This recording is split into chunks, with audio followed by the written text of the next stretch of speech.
Let me talk about, let's talk for a minute about Rikers Island and reform of the jails. Under the Adams administration, I believe the number is up to 42 people who have died while in custody or shortly after being released. What would be your strategy, including sort of timeline changes, alternative sentencing, diversion programs? How do you turn that place around? You know, I've visited Rikers a few times, and one of the last times I went, there was an incarcerated New Yorker that tried to take their own life in front of one of my colleagues in that cell.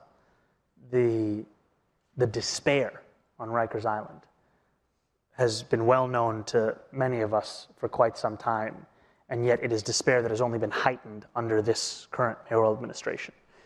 You know, you mentioned more than 40 New Yorkers have been killed on Rikers Island, 5 in the last 2 weeks. And the jail population of Rikers has increased since Eric Adams has come into office by more than 1,000 additional incarcerated New Yorkers. And what is quite staggering to me is that we know that we can reduce that jail population to less than 4,000. I mean, Vital City had an article about a number of different proposals that could reduce it to 3,700. And some of this also just has to look at the average stay on Rikers in the 90s was 50 days. Now it's more than 100. There are more than 1,500 people on Rikers who have been held there for more than a year. So I do think many of the reforms that have to be made are also reforms around the court system and ensuring that people are actually having speedy trials. But I also think other reforms, you know, we often talk about the revolving door and how do we actually address and deal with the revolving door. And a big part of it is that we ensure that we are actually equipping people with what they need to not just come straight back to Rikers Island, but this administration has cut funding for much of those very services on Rikers Island. And so I think that this is part of my frustration where, you know, we have had a mayor who has made it effectively impossible to follow the law of closing Rikers by 2027. My commitment will be to do everything in my power from the very beginning to follow that law and to ensure that we are reducing the jail population and following the example we've seen in the past where you can do so while also reducing crime and understanding that no longer can we just be at ease with Rikers Island being the largest mental health facility in New York City, second largest in the country, where 40% of all the population is diagnosed as having SMI, serious mental illness. Jack Jaworski, who's a journalism student here at Columbia, picks up on that, saying that the mayor of the current administration has made it functionally impossible, those are your words, to close Rikers by 2027 as required by law. And his question is, what would you do to get the closure and the required borough jails back on track? Is Jack here? I don't know. Zach Jaworski. I feel like we have seen each other at a number of events. You finally got me. You finally got me. Thank you for your question. And I hope the other person who asked is also here. Student journalists are journalists. Yes, student journalists are journalists, yes. You know, I think there's a question of will. Do you actually want to do this? Do you actually want to take this on? Or are you just pushing the can down the road? And to me, it's also how you approach not just Rikers, but also the relationship with the state. Right now, for New Yorkers who are released out of state jails, 40% immediately enter into New York City shelters. There's not much thought as to what will they do next? What is their pathway beyond that? And you had brought this up of a few of different proposals of alternatives to incarceration that have been proven to be effective. And these are also alternatives that actually reduce the likelihood of recidivism. Because as soon as you step foot in a jail, your likelihood of recidivism increases.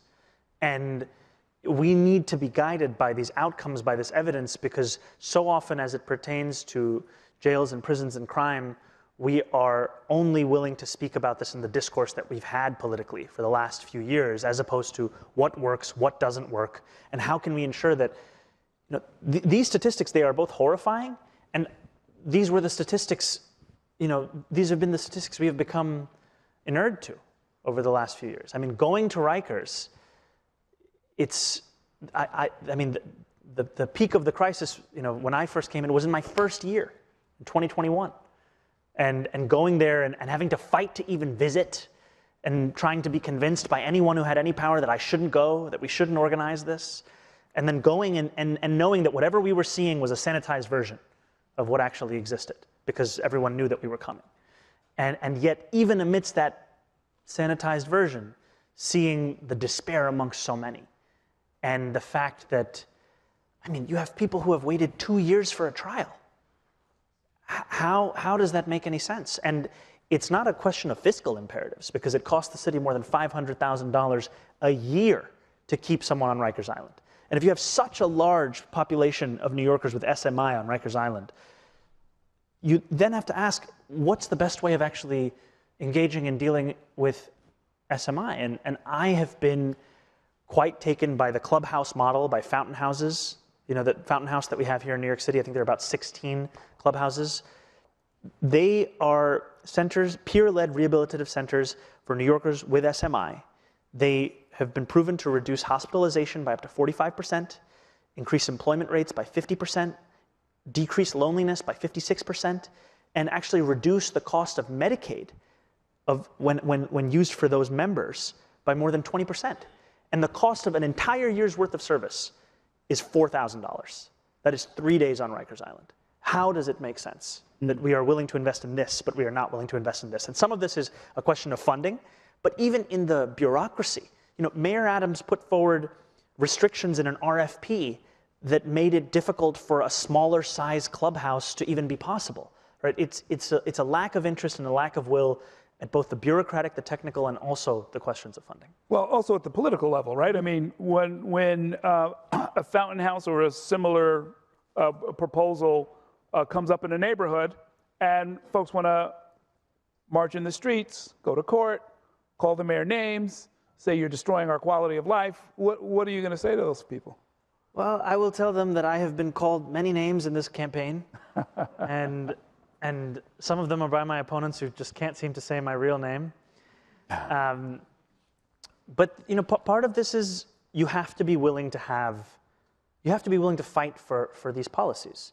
It is not going to be easy to build the number of protected bike lanes, busways that I've spoken about.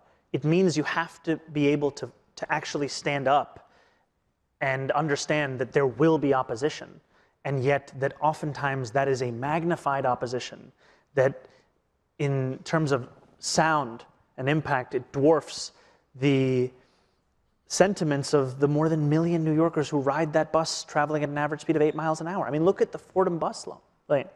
That you would have the mayor taking phone calls from the Botanical Garden to say that we don't want this, but not thinking about the thousands of New Yorkers who sit on those buses that are suffocated by traffic. I think that these are the kinds of fights. They are different topics, they are different policies, but they do require a common thing, which is political